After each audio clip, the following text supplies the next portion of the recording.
greatest discovery of my generation is that human beings can alter their lives by altering their attitudes of mind. William James wrote these words decades before Gestalt therapy emerged, but they capture its revolutionary essence perfectly. In today's video, I'm connecting the dots between Gestalt psychology, modern neuroscience, and cutting-edge therapies like internal family systems and ego state work. You'll discover how these approaches all share one powerful insight.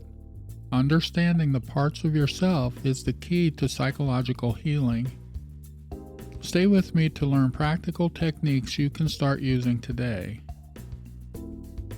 What if I told you that Gestalt psychology discovered mindfulness decades before it became mainstream? Before mindfulness meditation apps and corporate wellness programs, Gestalt therapists were guiding clients through awareness practices that fundamentally changed how they experience reality.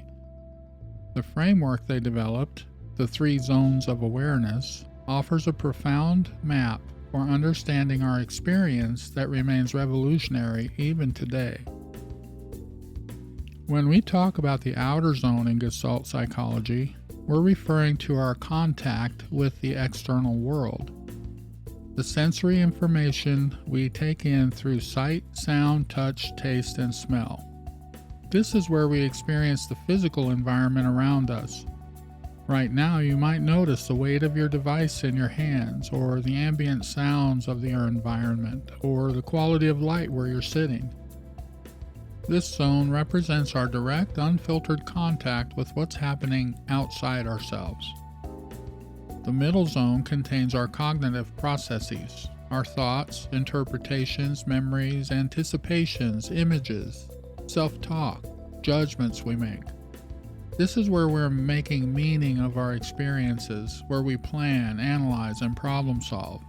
It's also where we get caught in rumination, worry, and mental loops that disconnect us from direct experience. When you find yourself planning tomorrow's activities or replaying a conversation from earlier today, you're operating in the middle zone of awareness. The inner zone encompasses our bodily experiences, physical sensations, emotions, and physiological responses. This includes the butterflies in your stomach before a presentation, the warmth of joy spreading through your chest, or the tightness in your shoulders signaling stress. These bodily responses provide vital information about our needs and boundaries, yet many of us have learned to ignore or override these signals. Most people predominantly live in the middle zone, caught in a constant stream of thoughts, interpretations, and judgments that create a mental filter between themselves and direct experience. This perpetual thinking state disconnects us not only from the riches of our environment, but also from the wisdom of our bodies. We become like someone watching a movie about life rather than living it directly. These 3 zones of awareness weren't conceptualized as separate compartments, but as a flowing continuum of awareness. In psychological health, our attention moves fluidly between these zones, responding appropriately to what each moment requires. Sometimes we need to focus on sensory information to navigate our environment safely. Other times we need to access our thoughts to solve problems. And sometimes we need to attune to our bodily sensations to understand our emotional needs. The problem emerges when we become stuck in one zone, particularly the middle zone of endless thinking. This fixation creates rigidity in our neural pathways, limiting our capacity to respond freshly to new situations. Instead of experiencing each moment anew, we filter everything through existing interpretations and expectations based on our database of core beliefs, many of them extremely limiting. In essence, we see what we expect to see rather than what's actually there. Gestalt therapy introduced the practice of the awareness continuum, consciously directing attention between these 3 zones. This seemingly simple practice has profound effects on the nervous system. By consciously moving our attention, we make previous unconscious material available to awareness. essentially expanding our consciousness and creating choice where there was once only automatic reaction. This movement between zones directly parallels what we now call mindfulness practices. Modern mindfulness approaches train us to notice our external environment, observe our thoughts without attachment, and connect with bodily sensations without judgment. The parallels are striking. Both approaches aim to cultivate presence in the continuous now, that ever-changing transition from past to future. How do these three zones relate to mindfulness practices? Both approaches train us to develop what Fritz Perls called awareness of awareness, the capacity to notice where our attention is focused and redirect it intentionally. Both approaches recognize that healing happens through present-centered awareness rather than intellectual insight alone. And both understand our habitual patterns of attention strongly influence our experience of life. Both of these practices are essential for developing that crucial dual awareness required to be able to stand back to observe and redirect our thoughts, feelings, and behaviors in the present moment. The key difference lies in application. While contemporary mindfulness is often practiced in isolation, sitting quietly on a meditation cushion, Gestalt therapy applies this awareness within relationship.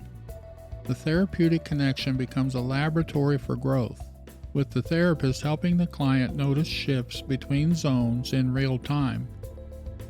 This relational component accelerates integration as new awareness is immediately applied to how we connect with others. Relationship requires contact, but contact can feel threatening to our psychological system of self, also known as ego states or parts of self.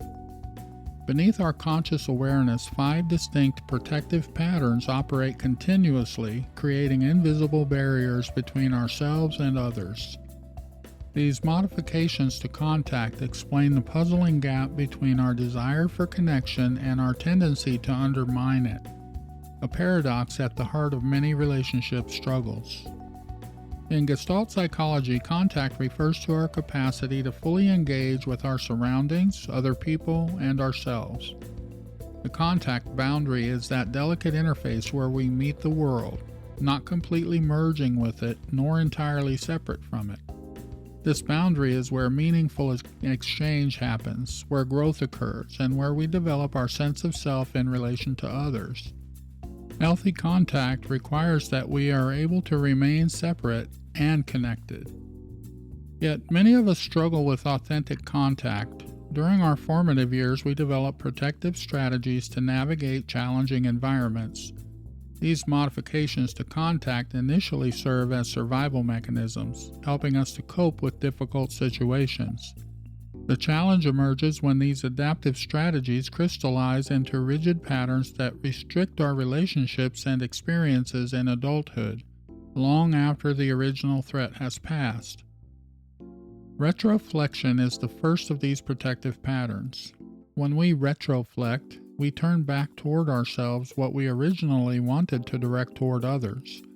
Imagine a child raised in a household where expressing anger led to punishment.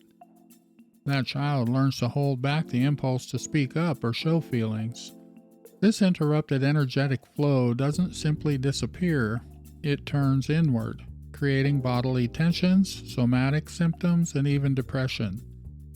As adults who retroflect, we might find ourselves directing anger inward through harsh self-criticism rather than setting healthy boundaries with others. The second modification, introjection, operates like swallowing food whole without chewing it. We absorb the values, beliefs, and judgment of authority figures without critical examination. Children under 7 are particularly susceptible to this process, automatically internalizing parental instructions and demonstrated behaviors. These unexamined beliefs become our internal shoulds and musts that constrict authentic expression. An adult who has introjected might feel compelled to be perfect at all times because they absorb the message that mistakes are unacceptable, leading to persistent anxiety and self-criticism. Projection, the third modification to contact, occurs when we attribute our own disowned qualities or feelings to others. When we struggle to accept aspects of ourselves that contradict our self-concept, we may project these qualities outward.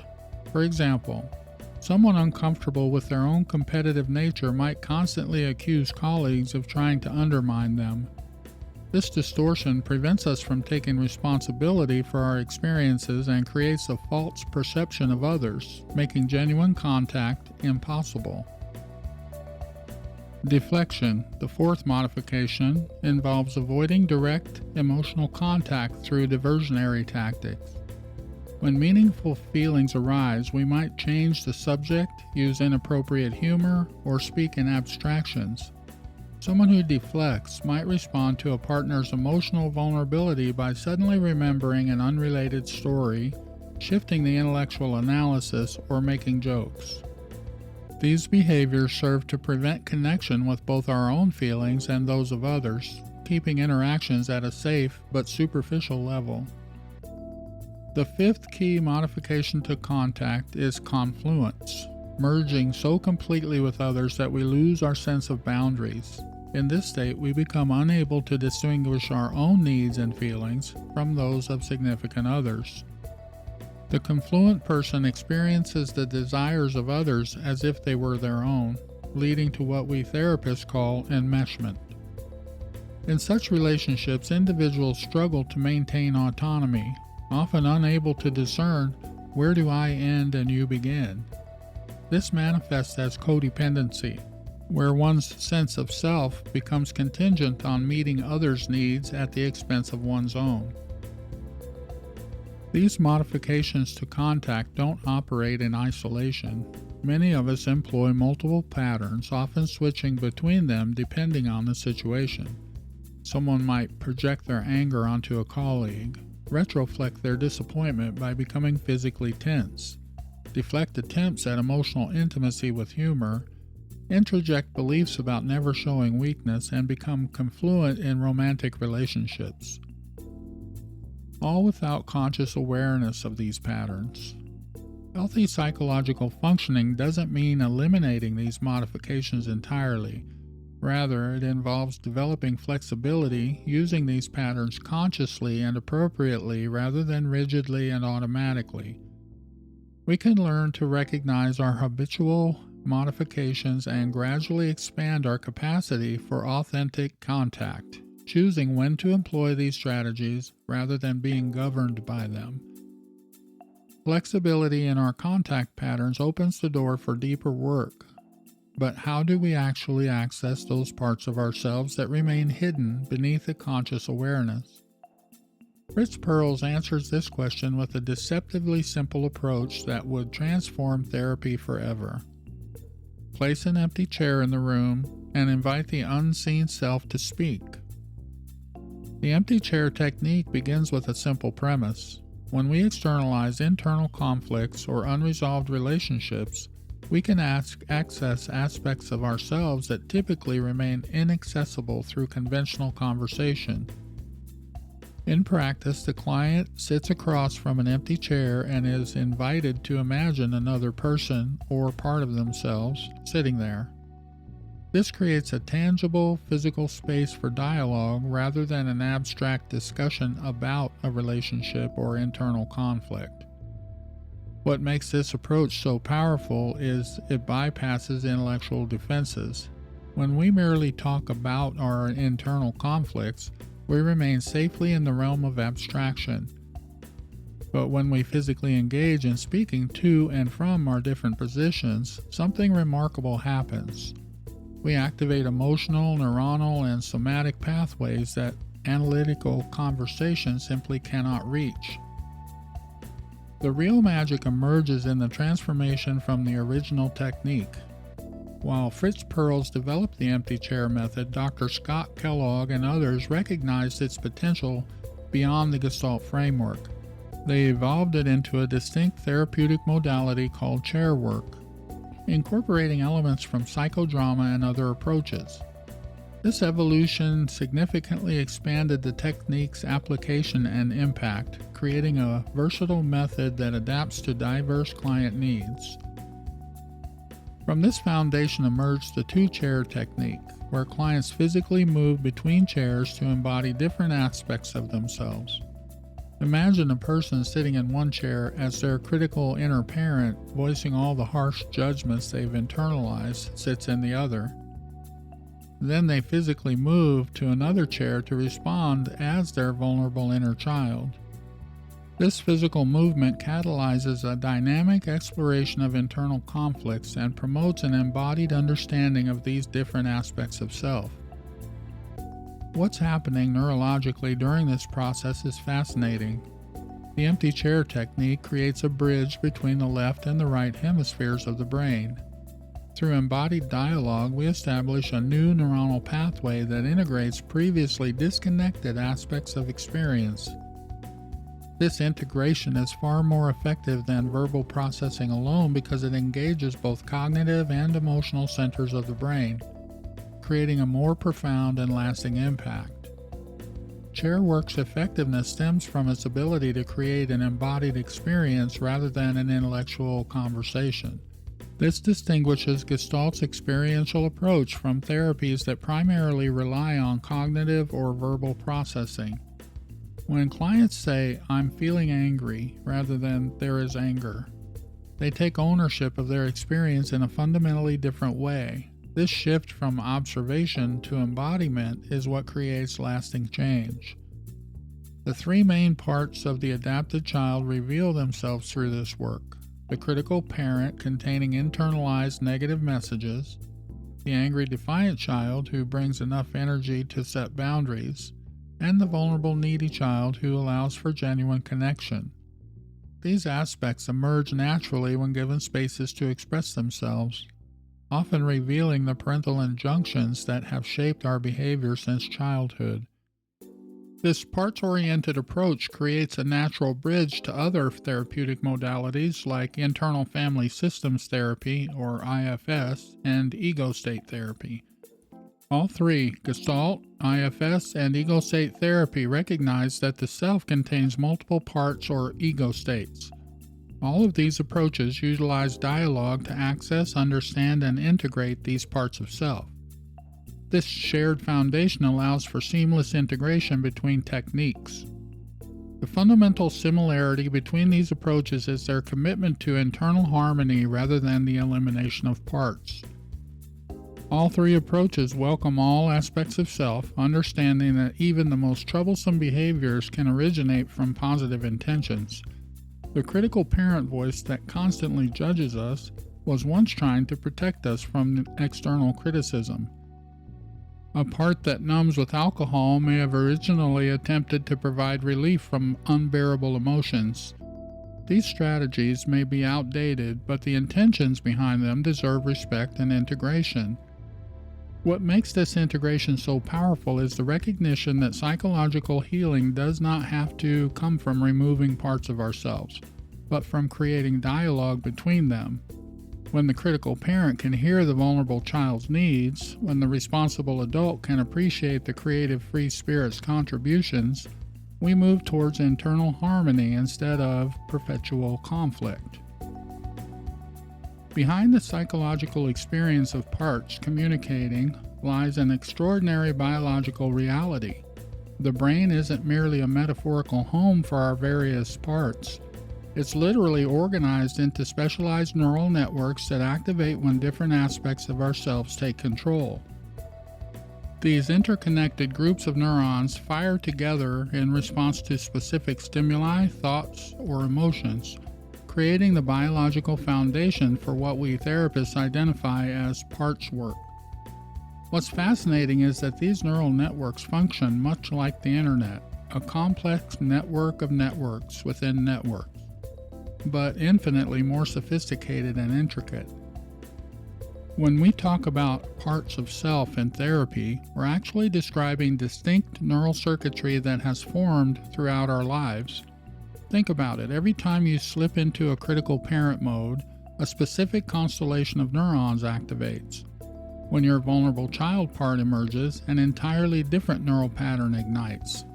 This isn't just theoretical, it's measurable biological activity that researchers can now observe through advanced brain imaging techniques.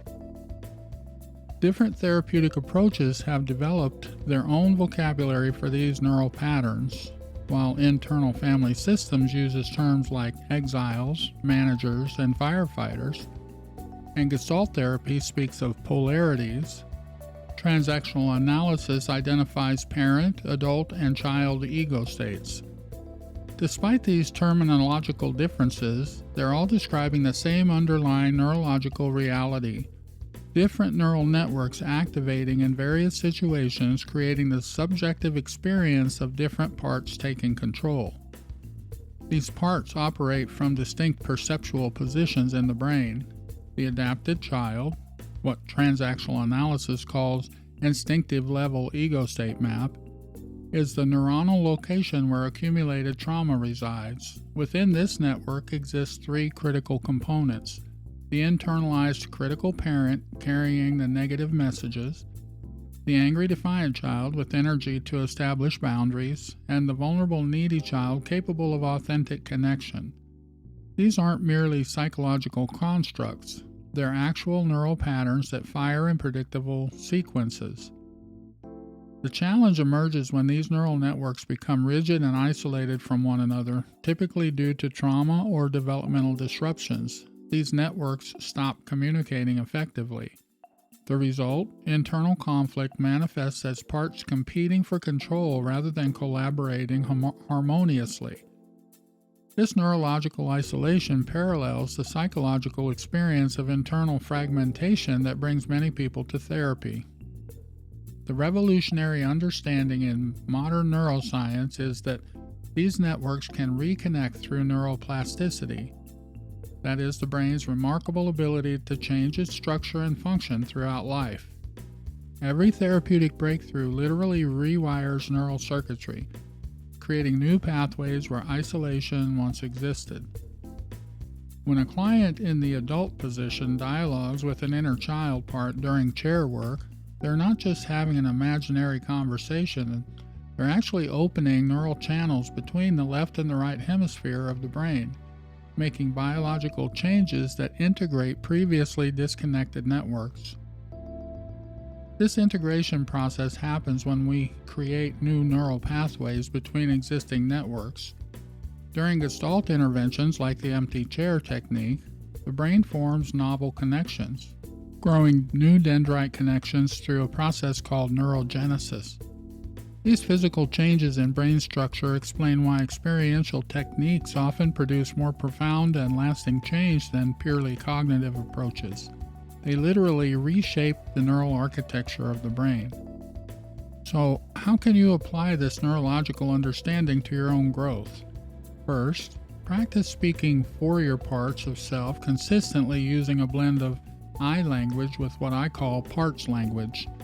When you say something like, I have a part of me that feels angry right now, rather than you made me mad, you're activating responsibility centers in the brain that reinforce ownership for your experience and zooms in on the precise neural network for that part.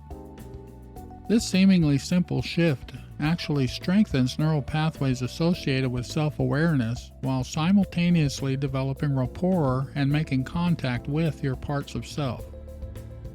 Having rapport with your parts promotes inner harmony, which we call integration in therapy. Falling out of rapport with your part or parts creates inner conflict, also known as fragmentation of self. If we do not speak for our parts, they may speak for themselves or not at all, creating protector battles and resentment. This causes us to fall out of rapport and lose contact with others. Second, cultivate body awareness through regular practice. When you notice physical sensations coming up, perhaps tension in your shoulders or a knot in your stomach, give these sensations a voice. Ask yourself, if this sensation could speak, what would it say? Invite the part responsible for that sensation to come forward by asking something like, will the part of me responsible for this knot in my stomach please give me an image or symbol of yourself? This practice bridges the gap between your cognitive and somatic experience, creating a new neural connection between brain regions that process thought and those that register physical sensation. Third, experiment with writing dialogues between your parts. Take a sheet of paper and write with your dominant hand as one part, perhaps your critical voice, then switch to your non-dominant hand responding as another part, such as your vulnerable, needy child. This bilateral stimulation activates different hemispheres of the brain, promoting neural integration similar to what happens in a formal therapeutic setting. I call this integrative journaling. For those who feel too much or feel overwhelmed when doing this, I recommend not switching hands. For those who feel too little, switching hands can make all the difference. As we conclude our exploration of Gestalt therapy, I'm reminded of what Fritz Perls pioneered nearly a century ago, remaining profoundly relevant today. The integration of all aspects of ourselves, the fragmented parts that make up our whole being, represents the core of authentic living. When we have rapport with our parts and that dual awareness of being able to observe and intervene on our reactive thoughts, feelings, and behaviors in the now, we have harmony and self-leadership. Modern therapeutic approaches increasingly recognize this wisdom, combining Gestalt techniques with other modalities to create powerful pathways towards wholeness. The Center for Mindful Therapy notes that this integration offers deeper self-awareness and longer-lasting well-being than any single approach alone. Remember that wholeness doesn't mean perfection. It means embracing all parts of yourself with awareness and compassion, even when you don't like what they're doing. In IFS, the principle that makes compassion possible is that all parts of self have a positive intention. The strategies they employ may cause more harm than good. We contact and work with them to develop a strategy to actually achieve what good they want for you. In that integration, you'll find the authentic life that Perls envisioned for all of us.